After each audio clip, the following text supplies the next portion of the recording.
ஒரு சம்பவம் நடக்கும்போது, உதாரணத்துக்கு குழந்தை பிறக்கும் பொழுது கீழ்வானத்துல எந்த ராசி இருக்கோ அதுதான் ஜென்ம லக்னம் அப்படின்னு சொல்லுவோம். அல்லது உதய லக்னம் அப்படிங்கிறாங்க. ஏன் உதய லக்னம் சொல்றாங்க? சூரிய உதயத்துல இருக்கிறது தானே உதய லக்னம்னு சொல்லணும். இத சில புத்தகங்கள் வந்து உதய லக்னம் அப்படின்னு சொல்லும். ஏன்னா இந்த சம்பவம் உதயமாகுது அல்லது அந்த குழந்தை உதயமாகுது. அதனால அதை உதய லக்னம் அப்படின்னு சொல்லுவாங்க. பொதுவா இந்த அளவுக்கு ஆழமா யோசிக்கலைன்னா உதய லக்னம்ங்கிறது சூரிய உதயத்தை குறிச்சிரும். அன்னைக்கு சூரியன் எந்த லக்னத்துல உதயமாகுது அப்படிங்கிறத. இந்த ஜென்ம லக்னம் நம்ம எல்லாரும் இப்ப சொல்றது ஜென்ம லக்னம். அதே நேரத்துல உச்சி லக்னம்னு ஒண்ணு இருக்கு.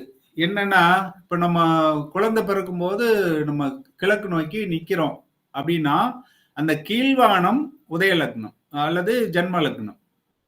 தலை உச்சியில ஒரு ராசி இருக்கும் இல்லையா,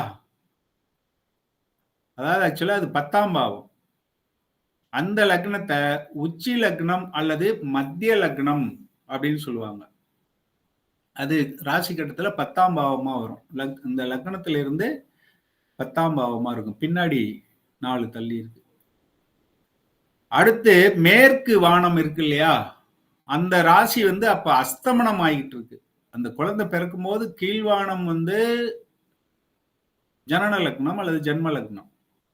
உச்சியில இருக்க ராசி உச்சி லக்னம் அல்லது உச்சி பாவம் அப்படிம்பாங்க. மேற்கு வானம் இருக்கும் இல்லையா, அங்க இருக்கிற ராசி மறைஞ்சுக்கிட்டு இருக்கும். அப்போ அது அஸ்தமன ராசி அல்லது அஸ்தமன லக்னம் அல்லது அஸ்த லக்னம் அப்படின்னு சொல்லுவாங்க. இது வந்து மேற்கு தொடுவானம், அது 7ஆம் பாவம் ஆக்சுவலா. அடுத்து பாதாள லக்னம். இந்த குழந்தை பிறக்கும் போது நம்ம நின்றுகிட்டு கிழக்குமா பாக்குறோம்னு சொன்னோம். நமக்கு காலுக்கு கீழே இந்த பூமியை தாண்டி அந்த பக்கம் பார்த்தோம்னா ஒரு ராசி மண்டலம் இருக்கும் இல்லையா, அந்த ராசி மண்டலம் பாதாள லக்னம் அப்படின்னு சொல்லுவாங்க. இது 4ஆம் பாவம். இப்ப பாருங்க, இதுல 1, 4, 7, 10 இதுல ஏதாவது தெரியுதா? கேந்திரம்னு சொல்லுவாங்க. கேந்திரம் எங்க இருந்து வந்துச்சுன்னு தெரியுதா?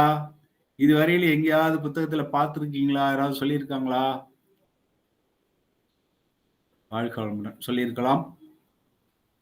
இந்த 4 லக்னங்கள் வந்து ரொம்ப முக்கியத்துவம் வாய்ந்தது. இப்படிதான் இந்த கேந்திரங்கள் வருது. இந்த படத்துல பார்த்தோம்னா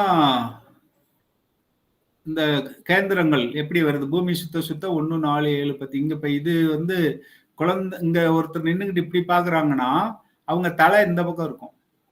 அப்ப பாத்தீங்கன்னா இது லக்னம் அப்படின்னா இது உச்சி இல்லையா? அப்ப பாருங்க, இங்க இருந்து என்னங்க, இது 10ன்னு தான் வரும். இப்ப இது ஜனன லக்னம் அப்படின்னா 1, 2, 3, 4, 5, 6, 7, 8, 9, 10. கரெக்டா நான் சொன்னதே? இப்ப இங்க நின்று ஒருத்தர் இப்படி பாக்குறாங்க கிழக்கு நோக்கி, இது ஜனன லக்னம் அப்படின்னா அவங்க தலைக்கு நேரா இருக்கிறது உச்சி லக்னம்னு சொன்னேன், அது 10ன்னு சொன்னேன்.